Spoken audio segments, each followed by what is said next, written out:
YCP హయాంలో తిరుమలలో జరిగినటువంటి వందల కోట్ల దోపిడీకి సంబంధించి ఇప్పుడు సంచలన ఆధారాలతో సహా ఆరోపణలు అయితే బయటకు వస్తున్నాయి.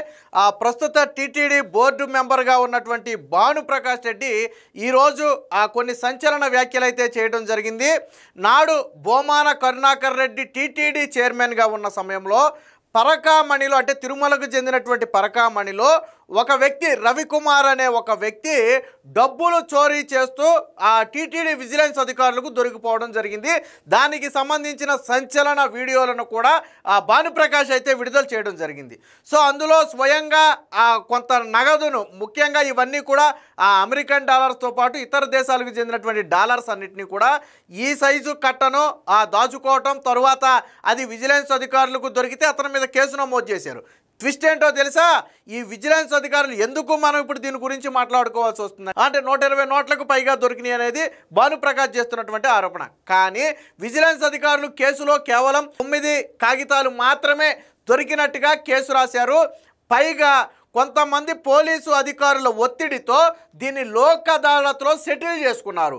సో దీని మీద హైకోర్టుకి వెళ్తే హైకోర్టు కూడా ఆక్షేపించింది. మీరు చెట్టు కింద పంచాయతీలాగా ఆ వ్యక్తి దొంగతనం చేసి దొరకటం ఏంటి, దీన్ని లోక్ అదాలత్లో మీరు వెనక్కి తీసుకోవటం ఏంటని చెప్పి హైకోర్టు కూడా తీవ్ర ఆగ్రహం వ్యక్తం చేసి సిబిసిఐడికి ఈ కేసునైతే అప్పగించింది. దీంతో ఇప్పుడు ఈ కేసు ఒక సంచలనంగా మారింది. అయితే ఎంటైర్ ఈ ఎపిసోడ్ జరిగినప్పుడు చైర్మన్గా ఉన్నది ఎవరు? బోమాన కరుణాకర్ రెడ్డి. మరి బోమాన కరుణాకర్ రెడ్డికి బాధ్యత లేదంటే 100కు 100% ఆయన బాధ్యత వహించాలి. ఆయన చైర్మన్గా ఉన్న సమయంలో దేవుడు సొమ్మును దొబ్బేస్తే దానిని లోక్ అదాలత్లో పెట్టి సెటిల్ చేసుకోవటం, పైగా దొరికిన నోట్ల కట్టల్లో కేవలం 10% మాత్రమే దొరికినట్టుగా రాశారు, మిగిలినవన్నీ కూడా పక్కదారి పట్టించారు. అంటే వీళ్ళు బయటికి వెళ్ళి పంచుకున్నారా? ఇందులో ఎవరి వాటా ఎంత? ఇందులో బోమాన పాత్ర ఏమైనా ఉందా? సో ఈ కోణంలో విచారణ చేయాలి. దీని మీద భానుప్రకాష్ అయితే చాలా సీరియస్గా ఉన్నారు. ఎప్పుడైతే హైకోర్టు దీన్ని తీవ్రంగా తప్పుబట్టి లోక్ అదాలత్లో సెటిల్ చేసుకోవడం తప్పు, ఇది తీవ్రమైనటువంటి నేరం, కొంతమంది అధికారులు ఒత్తిడి. విచిత్రం ఏంటో తెలుసా?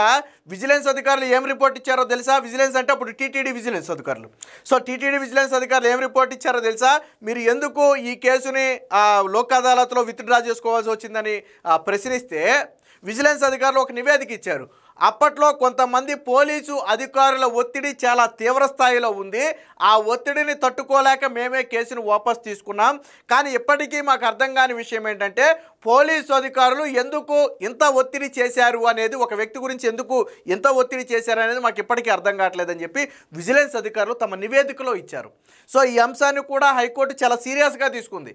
విజిలెన్స్ అధికారులే చెప్తున్నారు ఎవరా పోలీస్ అధికారి. ఇప్పుడు ఇంకో క్వశ్చన్ మార్క్ ఏంటో తెలుసా? ఎవరా పోలీస్ అధికారి? దొంగగా దొరికినటువంటి రవికుమార్ అనే వ్యక్తిని తప్పించడం కోసం ఎవరా పోలీస్ అధికారి రంగంలోకి దిగింది? ఎందుకు ఆ వ్యక్తి మీద స్పెషల్ ఇంట్రెస్ట్ చూపించారు? ఆ పోలీస్ అధికారికి దొరికిన దొంగకు ఏంటి సంబంధం? ఇలా ఎన్నిసార్లు దొంగతనంగా సొమ్ము తీసుకుపోయారు, ఎప్పుడు దొరికారు? సో ఇలా 1 కాదు 2 కాదు, భానుప్రకాష్ అయితే దాదాపుగా 100 కోట్లకు పైగా చోరీ జరిగిందని ఒక సంచలన ఆరోపణ కూడా చేయడం జరిగింది. ఇప్పుడు ఈ వ్యవహారం మొత్తం వైసీపీ మొత్తాన్ని ఒక్కసారిగా కుతిపేయబోతుంది. సో ఎప్పుడైతే బోమాన హయాంలో ఒక ఉద్యోగి డబ్బులు దొంగించి పట్టుబడితే ఆ ఉద్యోగి దగ్గర సెటిల్మెంట్స్ చేసుకుని కేసును వాపస్ తీసుకోవటం అనేది తీవ్రమైనటువంటి నేరం. ఎవరెవరు సెటిల్ చేసుకున్నారు, ఎవరు ఎంత వాటాలు తీసుకున్నారు? ఆ రోజు ఆయన చెప్తున్న లెక్క ప్రకారం ఆ ఒక్క రోజే ఆ వ్యక్తి దగ్గర దొరికిన డబ్బులు విలువ 70,000 రూపాయలకు పైనే ఉంటుంది. కానీ కేవలం 9 నోట్లో 10 నోట్లో మాత్రమే దొరికాయని ఆ కేసులో రాశారు. పైగా కేసును విజిలెన్స్ వెనక్కి తీసుకుంది.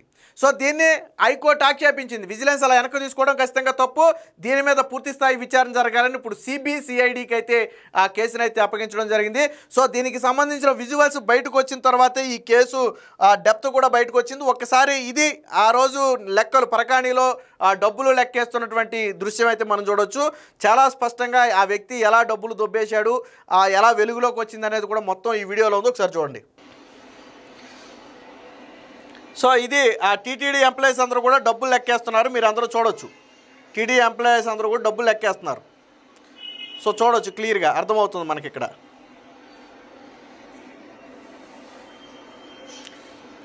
సో ఈ వ్యక్తే ఎలా దొంగతనం చేశాడనేది కూడా క్లియర్గా కనపడుతుంది. చూడండి ఒకసారి, ఇప్పుడు చూడండి ఒకసారి. కనపడిందా?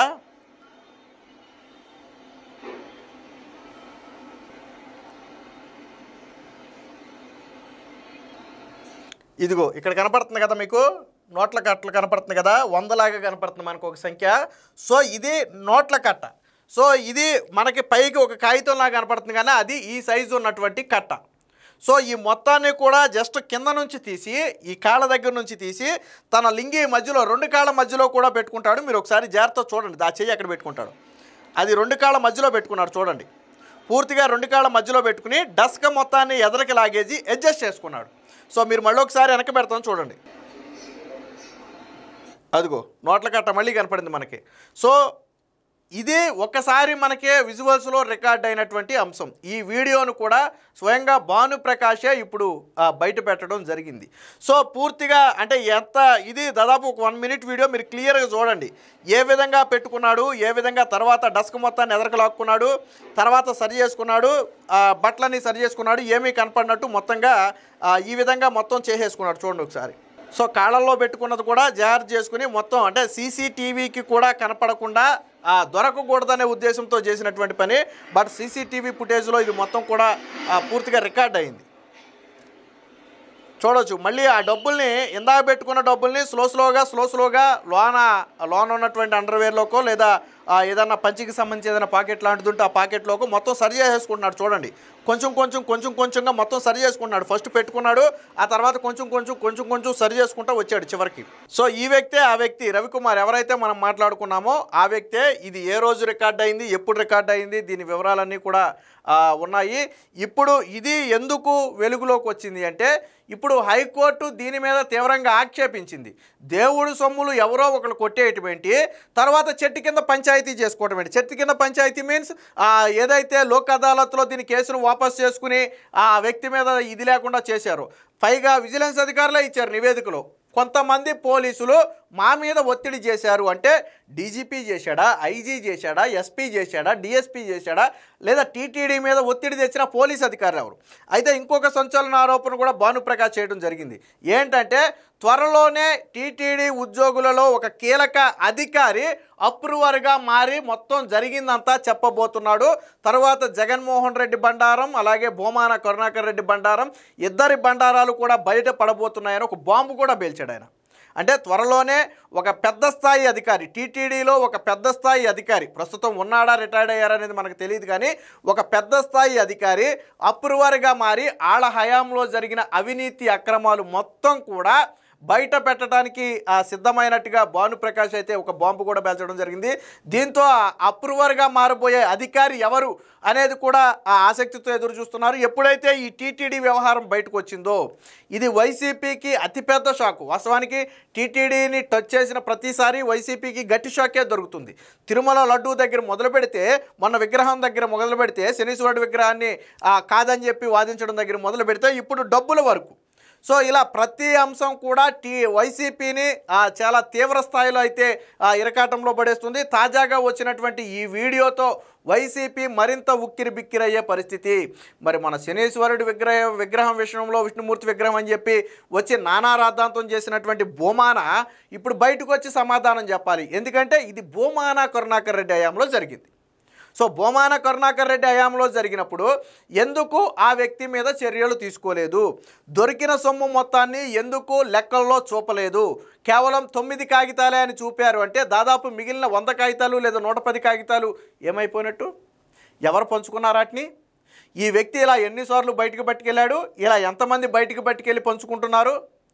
సో ఇలా 1 కాదు 2 కాదు అంటే టీటీడీలో పూర్తి భద్రతా లోపం అనేది ఈరోజైతే బయటపడింది. తర్వాత విచిత్రం ఏంటంటే తర్వాత అదంతా అయిపోయిన తర్వాత మొత్తంగా చెక్ చేసి పంపుతారు సెక్యూరిటీ. సో అలాంటి సమయంలో ఈ వ్యక్తిని చెక్ చేయడానికి వెళ్ళమంటే కూడా వెళ్ళట్లా. సో అనుమానం వచ్చి బలవంతంగా చెక్ చేస్తే అప్పుడు డబ్బులు బయటపడ్డాయి. బట్ బయటపడినప్పుడు మొత్తం లెక్కలో రాశారా అంటే రాయలేదు, కేవలం 9 కాగితాలను మాత్రమే రాశారు. అసలు టీటీడీలోకి ఎందుకు పోలీసు అధికారులు జోక్యం చేసుకున్నారు? టీటీడీ విజిలెన్స్ అధికారులు చూసుకోవాల్సిన ఈ విషయంలో పోలీసుల ఇంట్రెస్ట్ ఎందుకు వచ్చింది? ఎవరా పోలీస్? వీళ్ళను భయపెట్టో, బెదిరించో, లేదా ఒత్తిడి తెచ్చో ఈ కేసుని మాఫీ చేసి కేసుని వాపసు తీసుకునేలా చేసినటువంటి ఆ పోలీస్ అధికారి ఎవరు? ఎవరికి ఆ అవసరం ఉంది? ఒకవేళ నిజంగానే ఆ స్థాయిలో ఒత్తిడి తెచ్చారు అంటే ఆ అధికారికి, దొంగకు, భూమాన కరుణాకర్ రెడ్డికి మధ్య ఉన్న సంబంధం ఏంటి? ఎందుకు భూమాన కరుణాకర్ రెడ్డి ఈ విషయాన్ని అప్పుడే ఎక్స్పోజ్ చేయలేదు?